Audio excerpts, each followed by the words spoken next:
बातमी मराठा आरक्षणासंदर्भात वर्षावर महत्त्वाची बैठक संपलेली आहे। मुख्यमंत्री देवेंद्र फडणवीस यांनी ही महत्त्वाची बैठक बोलावली होती। दोन्ही उपमुख्यमंत्री या बैठकीला उपस्थित होते।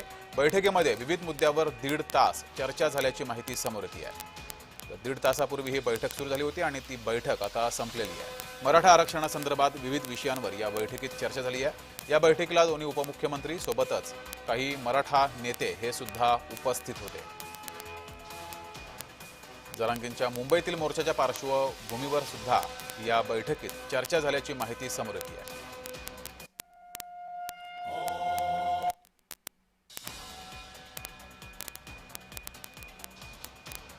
तर मराठा आरक्षणासंदर्भात मुख्यमंत्री देवेंद्र फडणवीस यांनी महत्त्वाची बैठक बोलावली होती। गेली 1.5 तास ही बैठक सुरू होती। ही बैठक नुकतीच संपलेली आहे। या बैठकीला मुख्यमंत्री, दोन्ही उपमुख्यमंत्री आणि मराठा नेते सुद्धा उपस्थित होते। अधिक माहिती घेऊया, आपले प्रतिनिधी शुभम उमाळे आपल्यासोबत जोडलेले आहेत। शुभम, या बैठकीत कोणकोणत्या महत्त्वाच्या विषयावर चर्चा झाली आहे?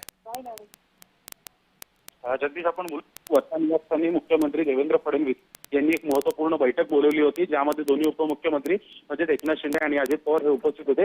अवघ्या काही वेळ आधीच या ठिकाणावरून उपमुख्यमंत्री अजित पवार हे रवाना झालेले आहेत त्यांच्या शासकीय निवासस्थानी आणि सध्या देवेंद्र फडणवीस आणि एकनाथ शिंदे हे देखील आत आहेत। काही वेळात एकनाथ शिंदे बाहेर देखील येऊ शकतात आणि सोबतच माध्यमांना ते त्यांची प्रतिक्रिया जी आहे ती देखील देऊ शकतात। खरं पाहायला गेलं तर अनेक महत्त्वाच्या गोष्टींना घेऊन ही बैठक बोलवण्यात आली होती। मनोज जरांगे पाटील हे 29 तारखेला मुंबईमध्ये आभरण उपोषण करत आहेत आझाद मैदान या ठिकाणी।